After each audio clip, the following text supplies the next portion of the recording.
So good evening everyone, and thank you for sticking with us to the end of the day. It is a long day and you've done very well to be here, and I'm very happy to see all of you. I won't waste your time over the next probably 45-50 minutes or so.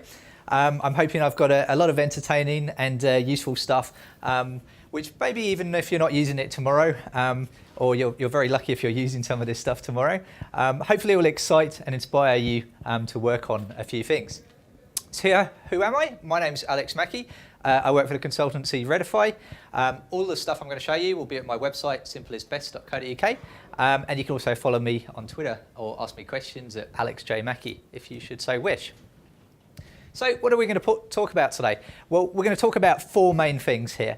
And we're going to start off, I just want to give you a whirlwind tour of the world of VR. We're going to look at some of the history, and we're going to look at some of the different devices, and we're going to look at some of the different development options you have. Because each of these, they've got their own pros and cons. We're then going to try and answer the question, why WebVR? Like, it seems a little bit of a crazy thing to go and do. Why should you write this stuff in using web technologies? Well, I hope I can show you some of the advantages and persuade you that this isn't such a crazy idea as it sounds. We're then going to look at a framework called AFrame. This is a Mozilla-based framework that makes it incredibly easy to create these types of applications. And finally, we're going to wrap up with some good sort of general VR development tips. Now, first off, who actually owns a full VR headset? One person? Which device do you have, sir? I do have the PlayStation VR. The PlayStation VR. Okay, cool. Which is kind of interesting in itself. Apparently, about 150 HTC Vives were sold last year. So the majority of people do not have a headset right now, which isn't so surprising because really they're friggin' expensive and you need a decent machine in order to run them. So some of the stuff I'm going to show you today, this will work on mobile devices, whether it's a Google Cardboard-based device, just a sort of container with some lenses, or maybe something a little bit more than that, the Google Daydream or the Samsung Gear, right up to full headsets. So you don't even necessarily need to go and target these devices. It's going to go and scale up and work accordingly. So let me give you a very brief history of VR. So I think as human beings, we've actually been trying to create different realities for much, much longer than you may have thought. So there was this trend amongst artists in sort of the 1800s period, and to go and create these absolutely enormous paintings. And the idea being that these paintings were so large that as you were standing in them, you couldn't help but be encompassed. So this particular one is over 14 meters in height, and it's 40 meters in diameter.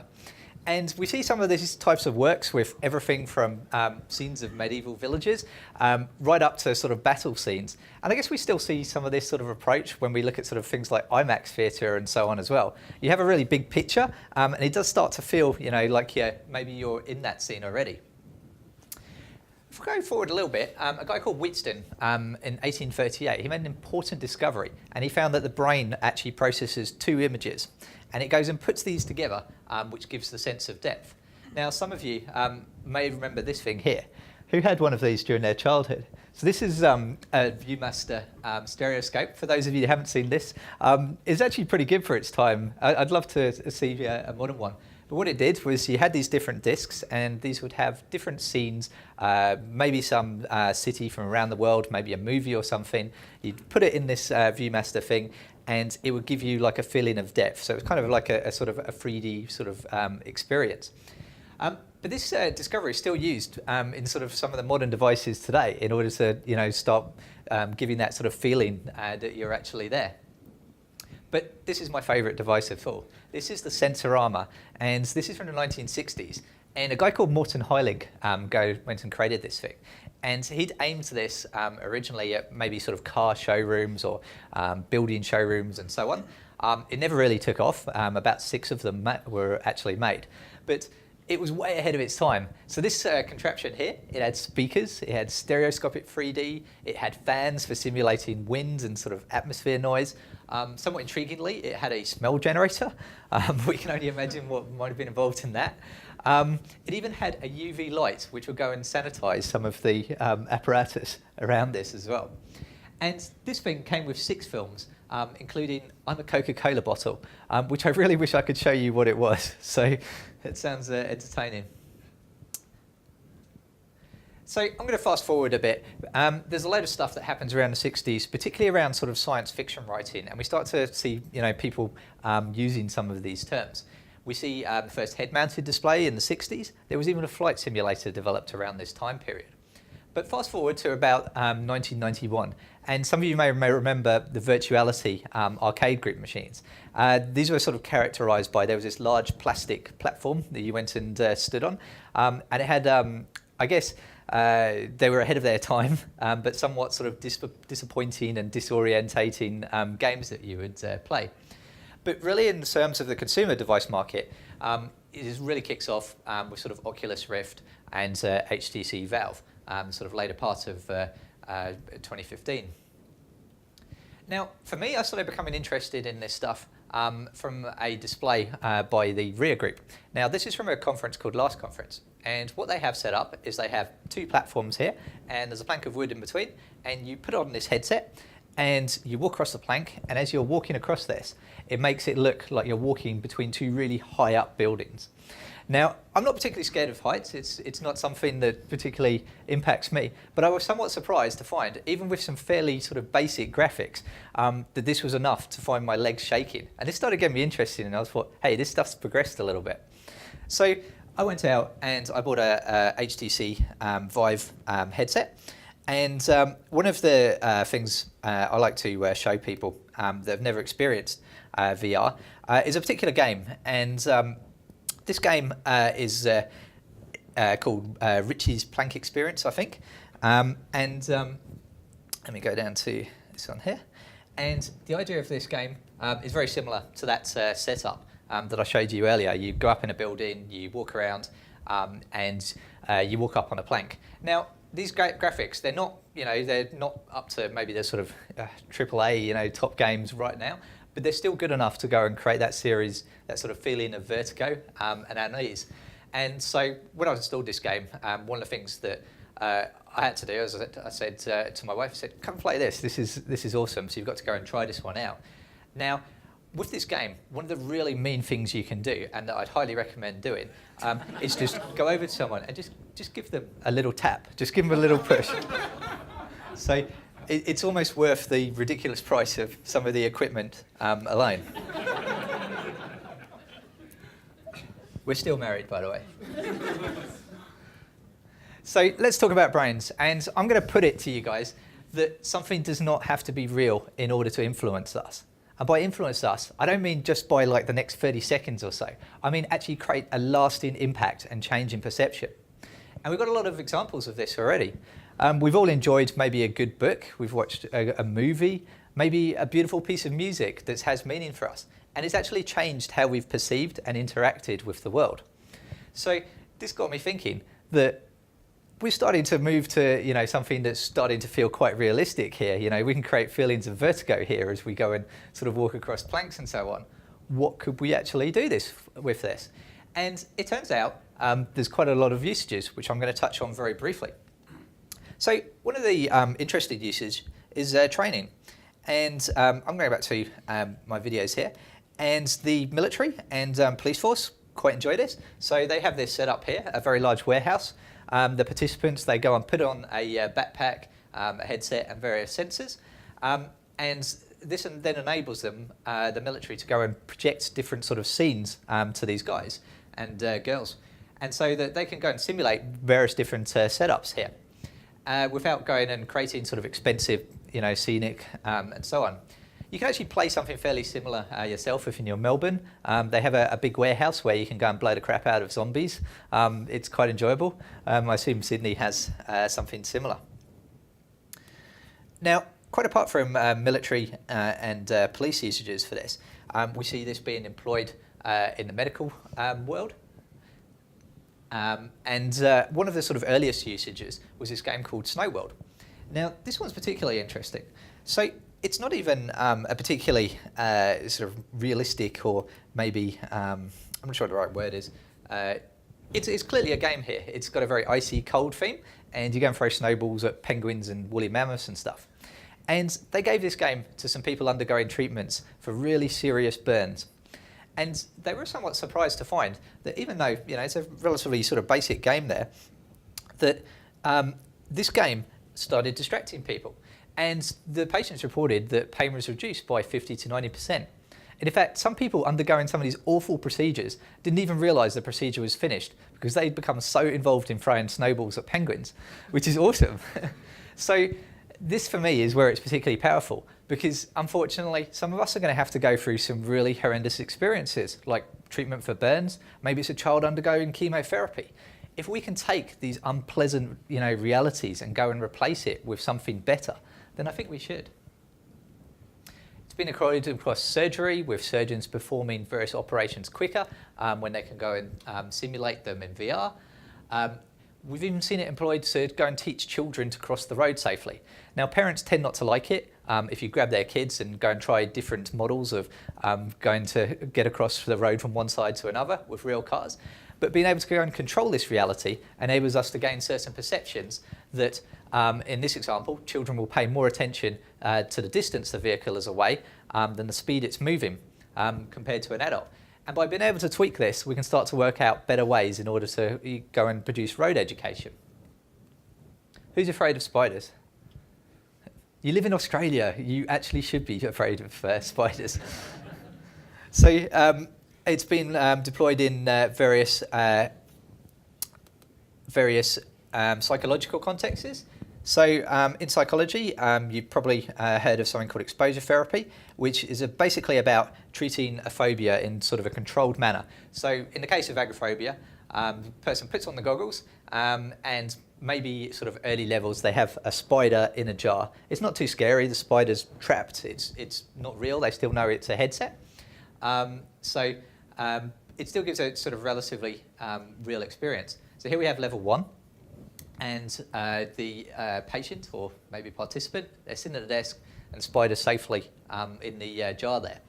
Now, being able to go and control this, apart from not having to worry that all these spiders are going to start crawling around your therapy room, means that the psychologist can go and control things. That's actually quite unpleasant. I don't really care about spiders, but I don't think I'd particularly like that there. So this is really promising in the fields of psychology, being able to go and tweak and work with this.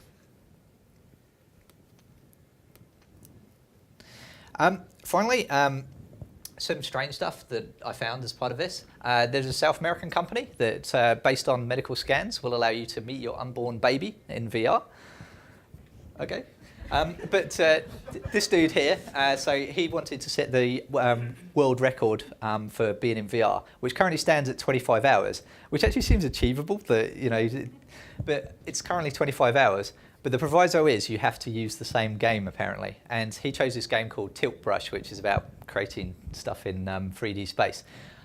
He had the somewhat predictable results that he was really quite unwell at the end of it. But he ate pizza and he peed in a bucket, so he didn't have to put down the headset. But he was okay, and I guess he got the record after this. I also found a very strange game. Now, have you ever wanted to pretend to kiss an alien tentacle thing here? I can't say I have, but the object of the game is you move around and you kiss these tentacle things. The internet is a strange, strange place. So let us move on quickly from that.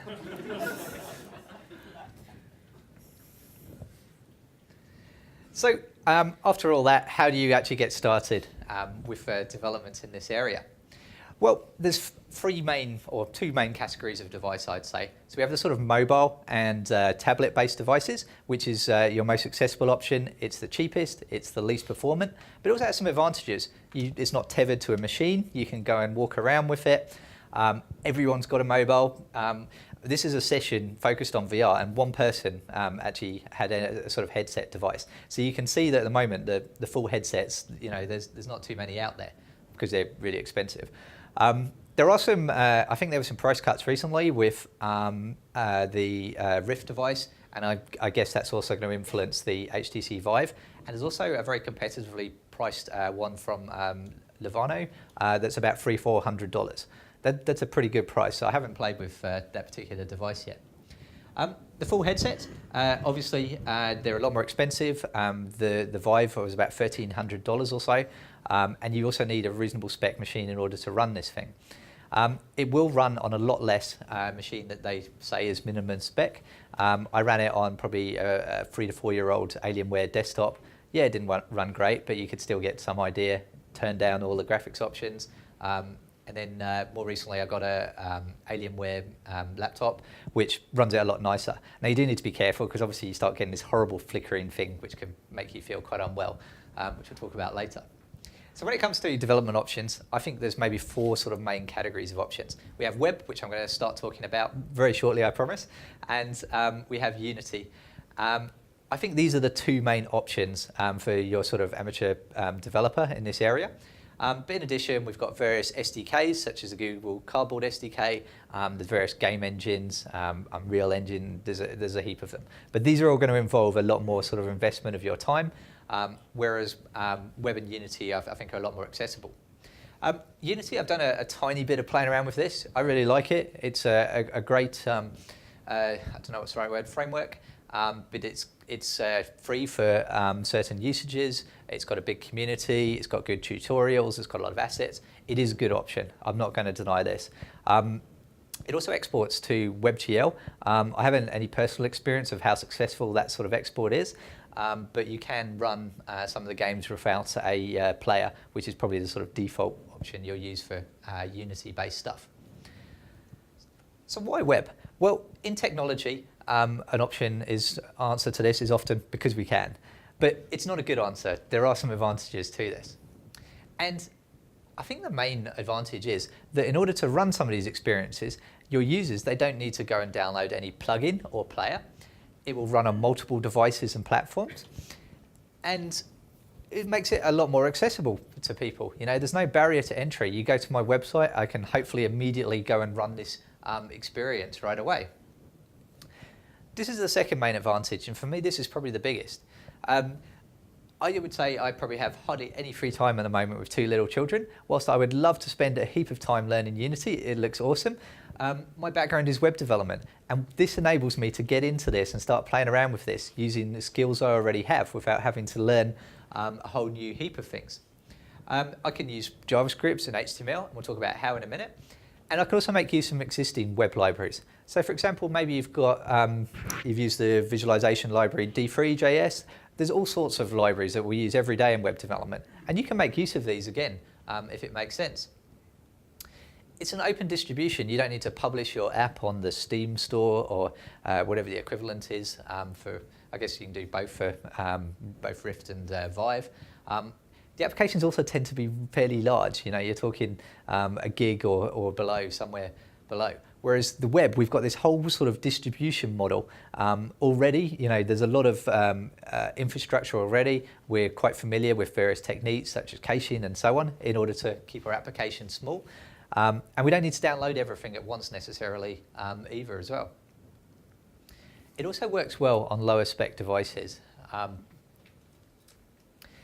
Another option you might want to consider is maybe you're developing some VR solution that you intend to develop using some native means. This could be a very effective way of prototyping your application. You could put something together very quickly, see if it's going to work, maybe even serve as some kind of specification for the team that's going to build the full application. Like anything, it's also got its disadvantages. It is less performant than some native options. If you want, a top-end really immersive experience, you're better off using some of the sort of game engines or Unity to do this. There is limited control integration. Now I put a star on this because it's not completely true. So some of the framework stuff I'm going to show you today, it works with Vive paddles. You can use the Gamepad API to go and work with various controls and devices, but it's always going to be slightly behind whatever the next development is in this area. It is experimental, so that means it's flaky, it's highly likely to crash, the specifications is changing, and there are a couple of issues with it. Okay, I just want to show you a couple of quick examples of what you can do with this. I don't trust conference Wi-Fi, so hopefully this dongle is going to connect very shortly, and we will go right into showing a couple of examples of the things you can do with this. So this is a framework called AFrame, which I'm going to talk about very shortly. And this is an example and you can, this is a museum which we can move around in, and this is all running in the browser. And the other thing, of course, to notice is this is just running on my laptop here. But this same experience will work on your mobile if you go and visit this page on your a modern Android or iOS device. It's reasonably detailed. We have animation and special effects. In fact, it would probably be more detailed, but my laptop's not really sort of geared up for 3D development. Another example I want to show you is this snow globe example. So this is produced by a company and showcased through AFrame.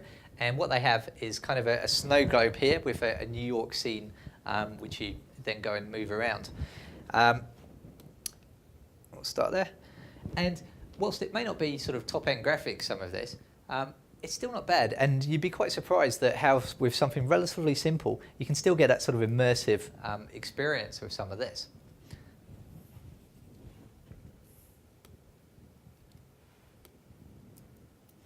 So what do we need to go and create our web-based virtual reality experiences? Well, we need some ingredients in order to go and put this stuff together. The first of which, you're probably not going to be too surprised, it does involve some JavaScript. And the second is WebGL.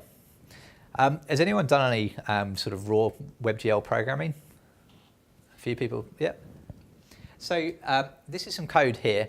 And I have divided this up to make this slightly easier to read. But the result of this code is this.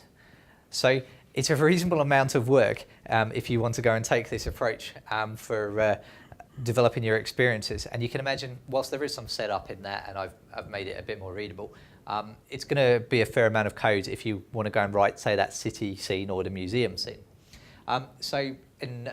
Whilst it's interesting to see what's happening, I would recommend you go have a little play with it just to see what's happening. For the majority of us, we're probably not going to be working in WebGL directly because it's a heap of code. So my recommendation at the moment would be to use a framework called Free.js, and this makes WebGL a lot easier to use. So this is a Free.js example of adding a cube to a scene. It's a lot more readable. We have a box geometry. This is kind of a sort of skeleton of the shape. We give it some parameters. We put a material or maybe a sort of covering around this, and then we go and combine these things to go and create our cube before adding it to a scene. It's fairly easy to get into. There's a lot of good examples and tutorials. If you have a Pluralsight subscription, I wrote an intro course on this, which will get you up to speed in probably about an hour and a half or so. So we've got a good way of rendering 3D graphics and stuff now, and something that's relatively easy to write and maintain. But we've got a problem because our person's got their headsets on, and we don't know where they're looking. And this is where WebVR comes in. And finally, we have device orientation events. Now I've put this one in a dotted box because it depends what you're doing. If you're not interested in developing for mobile devices, don't worry about it. What device orientation events enables you to do is it enables you to detect when someone starts moving the device around. And so like if I go and tilt this, if I rotate this, and you could then use this information in order to go and update what's projected on the screen, which is what is happening behind the scenes with a lot of frameworks that work with this. In addition, there's two other technologies that may be of interest. We have the Gamepad API and Web Audio API. Creating a truly immersive experience, I don't think it's just about necessarily the visual aspects. You've probably all seen in various games and movies, sound effects and music are important as well. And this might offer some more control in that area if that's something that's of interest. Let's talk about WebVR. So it was invented in 2014 by a guy called Vladimir Vukovic. He was also behind WebGL, so there is sort of a link between these. And it was actually released in 2016. We currently see v1.1 found in browsers that support it. In terms of browser support, it is somewhat limited at the moment, but this is changing. So Firefox, as of last week, supported it out the box. So straight away, you've got an option to go and run it. If you want to run it on some Chrome-based thing, you need to download a special version of Chromium. You then download another assembly which you put a location in your computer, and then you need to configure some flag options. It's not hard, and there is instructions for it, but I would really recommend go with the Firefox option. It's a lot more stable, it's more performant. This is currently, at the time of me talking about this, the best option for looking at these experiences. And then we also have support, or coming support, in Edge version 15. So it has got some big vendors behind it. People are starting to get on board with this standard, but is it supporting everything right now? No. This is some of the options you need to enable in Chrome. Probably the best thing to do though, because this is changing all the time, is if you go to this site webvr.info, and then it's got a selection of different devices, and then depending on what it is you own, they'll give you detailed instructions on how to work with this type of thing. Another option, and your mileage may vary with this, is a Chrome plugin which does WebVR emulation. So I'm going to bring up an example. We'll try this one here. So this is using some of the WebVR APIs to go and get some information.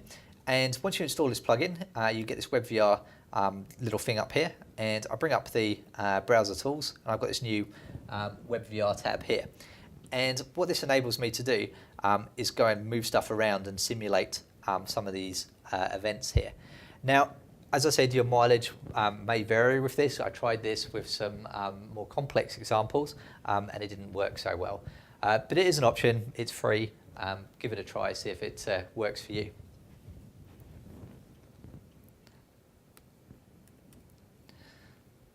And we'll go back to the presentation.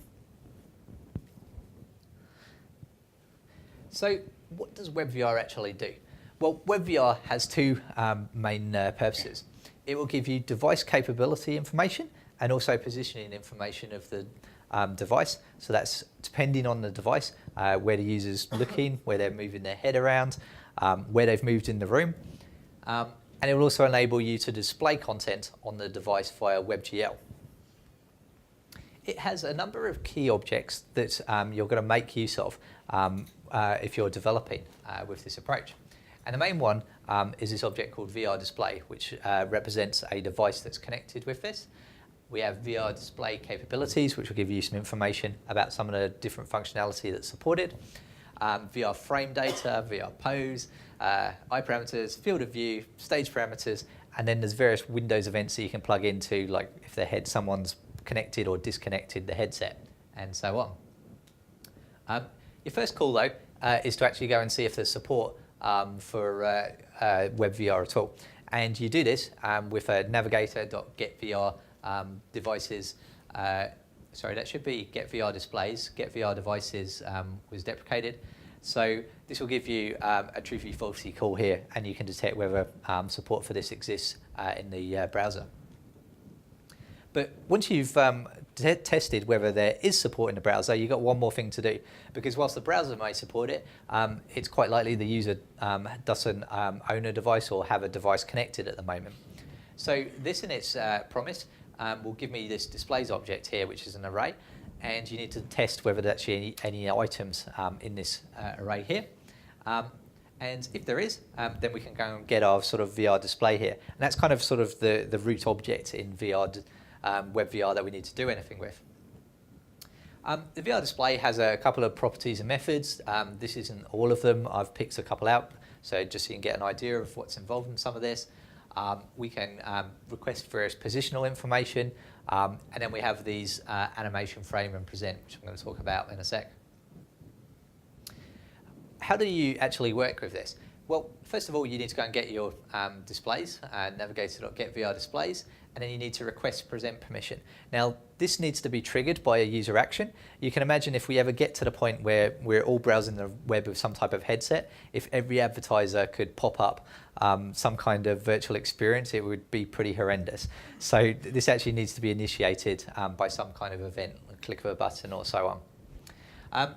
Once we've got that permission, we use the request animation frame, kind of similar to Canvas, and then we can go and submit various things to go and be rendered. Now there's a very detailed tutorial on Mozilla's site if you want to dig into how to work with this with raw WebGL and WebVR. Now, the problem with WebVR is that you get a lot of numbers back. Who likes doing matrix arithmetic and working with arrays of 16 numbers of positioning? You, sir? That's awesome. This isn't something I personally know how to go and transpose, and it's not something I enjoy working with either. But if you do want to go and work with this positioning information, you have access to this raw data in order to go and perform the various transformations. Because you're going to need to go and take this positioning information and then go and use it to update your display. And in fact, it's more complicated than that. Like some games, they'll perform like a performance trick where they'll try and predict where the user's going to be looking in a few seconds' time in order to avoid calculating all these frames. And with this, you can start to see why you need a fairly high-end machine in order to go and run some of this stuff. Because in order to come up with a decent experience, this needs to be calculated very quickly. Otherwise, you get this horrible, jerky sort of experience which no one wants to use. But I think the majority of us, apart from perhaps you, sir, will enjoy working with a framework more than some of that raw data directly. Of course, frameworks have their pros and cons, and one of the main advantages of frameworks is they come with a heap of functionality that we don't have to write. So we don't have to worry when we're using a framework about maybe detecting different devices, maybe cross-browser issues, or although hopefully there won't be too many of those at this stage. These type of issues. So there's a heap of functionality out the box. So things like working on different types of devices and so on, you'll get that support hopefully. And the other great thing about frameworks is they have some kind of community around them. And this can be useful because everything from being able to ask different questions to documentation to other people developing plugins and add-ons and so on. In terms of VR development on the web, I think there's four main frameworks. I'm going to show you two of them today. Free.js, it has a number of examples for working with different controllers and headsets. So you certainly could just go with Free.js if you want to use this approach. The main one I'm going to show you today, however, is this framework called AFrame. I'm also going to touch very briefly on ReactVR. I haven't used this one extensively, but if you like working with React.js, it's got a very similar model, and you might enjoy working with this framework. It is less mature. It's been around not as long as AFrame. There's less written about it. I can currently only get their sort of Hello World one working on the Firefox Nightly. Sorry, not the Nightly, the new release of Firefox. So it is still fairly early days for this, but it certainly looks very promising. And then we have this other framework called Primrose. I haven't done anything with that at all. Feel free to check it out. So let's talk about AFrame. So AFrame was created by the team over in Mozilla, and it's actually built on top of Free.js. So with AFrame, you are still using Free.js behind the scenes. It's just optimized for creating VR experiences.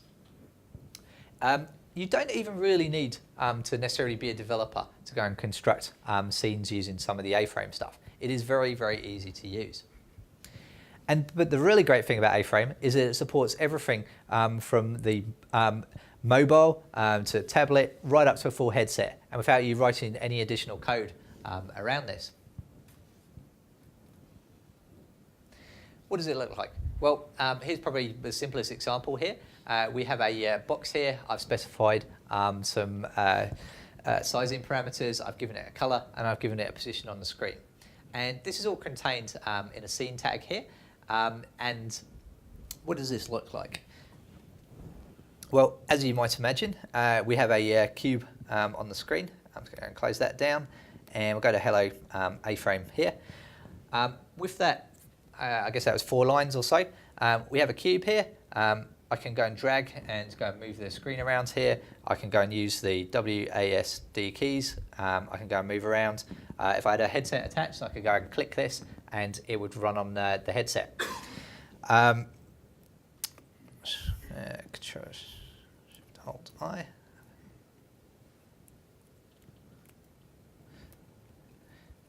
It also comes with a GUI editor, which I've just forgotten the shortcut keys to. I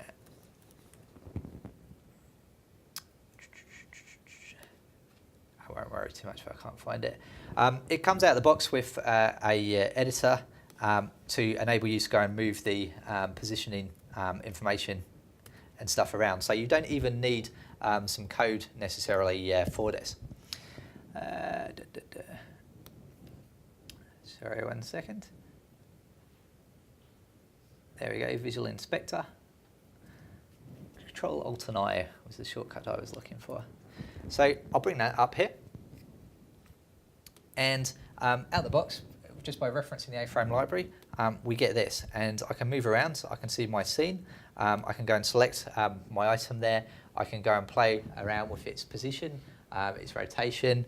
I can go and expand the scene hierarchy. So even if you don't necessarily want to write any code, you can go and use this thing out the box. You can use it to go and tweak your scene, go and see how various changes will work. AFrame comes out the box with a heap of primitives. So you get some text, you get some various sort of primitive shapes.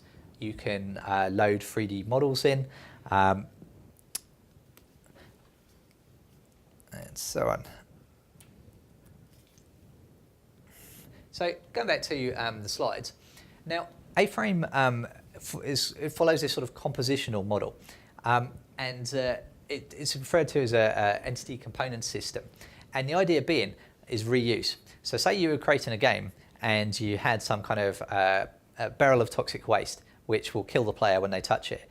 You might create some kind of behavior or component which will kill the player, and then reuse that across multiple things. So everything from your barrel of toxic waste to maybe some spikes or something you place in your game. Maybe you create a different component, eerie glow, which creates a sort of a lighting effect, which you can then use across multiple components. And AFrame sort of follows this model, and you can create your own sort of primitives and elements. This is all the source code that's involved here for creating that box. So it has some default stuff going on here around the sizing of the box. And then in this init function here, it betrays its free JS origins here. And anyone that's done any free JS work can start to see what's going on here, where we start to use the free JS geometry in order to create this. This is how we go and position the objects, the code behind this. Again, behind the scenes, we use this object 3D here.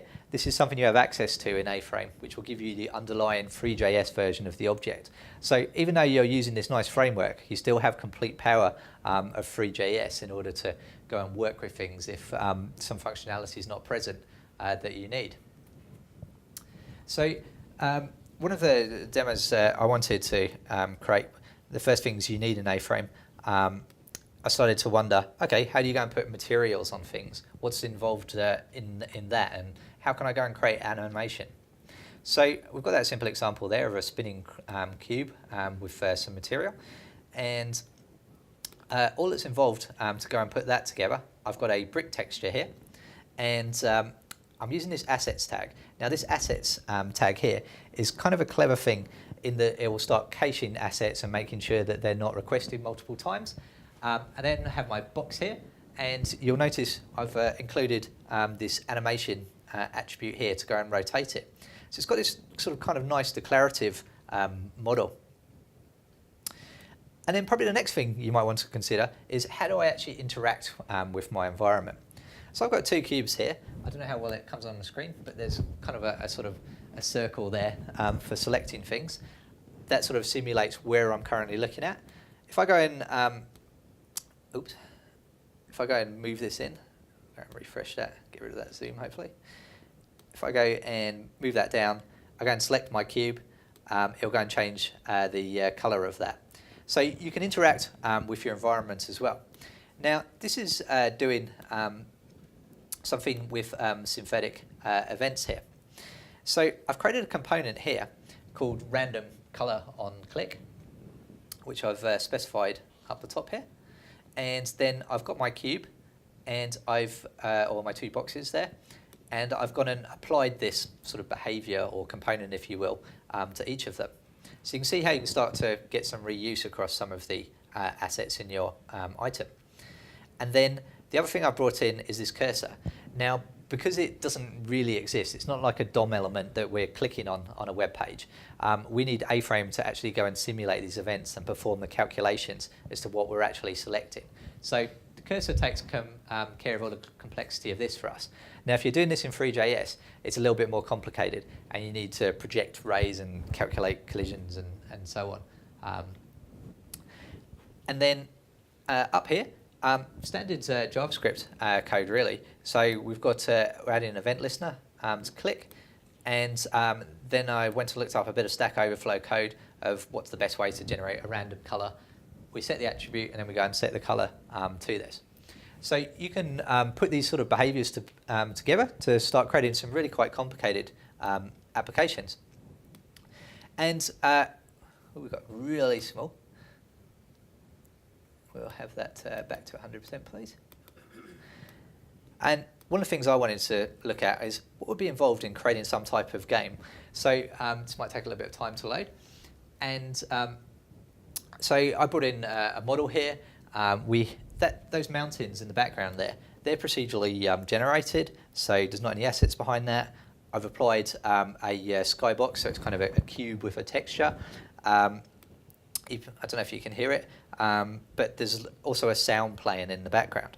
And I can move around that scene, I can look around, and maybe it's the basis for some type of game or experience that I want to create.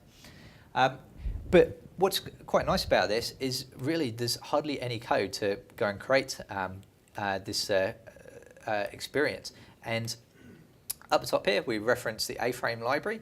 I'm referencing an AFrame extension, which is goes and draws those mountains for me. I've added a bit of fog just to make it a bit more atmospheric. I'm bringing in some assets, some images, the models that I'm going to go and import. I've positioned the camera. I've used the mountain, and it has various options for generating some of that stuff. And then I have my entity, which is the spacecraft that's flying around here. And I've simply applied a couple of animations to it. And so really, there's hardly any code there. It's all declarative. It's very easy to go and see how that's working. So if you want to concentrate more on creating these type of experiences, I think this is a very sort of accessible entry point to this. Come back. The other item I use this for, another nice thing about VR is potentially it can be really interesting in the field of data visualization. So this is a theoretical example of some developer job demand across Australia. It's not real data, it's just crap data that I've put up in an array. And I can go and move around this. You can probably just make out that we've got this nice sort of sea effect here. So I think there's some nice options here. You can do different things with. There's a little boat moving up and down as well, just to add some interest. One of the other nice things about AFrame, and if you go to, on your mobile, if you've got a not particularly recent even, simplyasbest.co.uk/AFrame, you'll see that visualization demo. Go and move your mobile around, and you'll see that you start looking around that scene as well. And you can see how easy it is to go and create these experiences. People don't necessarily need a headset. Maybe you've got some kind of product on your website. Maybe you're a building company. You could start allowing people to look around some of your constructions or house options and so on. There's all sorts of things that you could do with this. Let's talk about ReactVR. Now, this is still relatively new. I don't know how well that shows up there. We have some import statements at the top there. And then we have our component, and we have our JSX stuff that we return there. Now, if you go and download ReactVR, you install it through npm. I'm going to start this up now because it takes a bit of time sometimes. And we'll go to... and I'm going to open that in Firefox because it doesn't work in Chrome. And that'll be running up in the background. ReactVR comes with a load of command line tools, one of which will create this sort of hello world example for you when you go and type it in. Wait for that to load up. And it's got kind of this sort of checkerboard approach there. We can move around it. Yeah, it's not a bad approach. It's kind of subjective, but it seems to perform better than AFrame. You'd need to do maybe some testing, but it feels it feels more performant. It just feels smoother when you're interacting with some of this stuff. I wonder if I've got the code up and I can show you what's behind that. So this is the default code that ReactVR will generate for you. There's some imports here of various different modules. That chessboard pattern is that pano thing there. And then we have some text, which is that hello world text there. So I think one of the things I like about React is it's very good at sort of dividing up your application and creating these sort of reusable components. And if you do a lot of work with React.js, this might be sort of a fun way of playing with some of this, or even making use of some of your existing React.js code and libraries as well.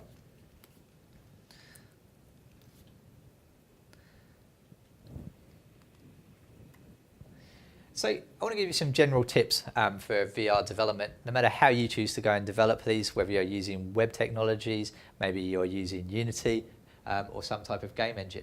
And the number one tip is do not make your user feel unwell. No one is going to want to repeat your experience if it makes them feel sick.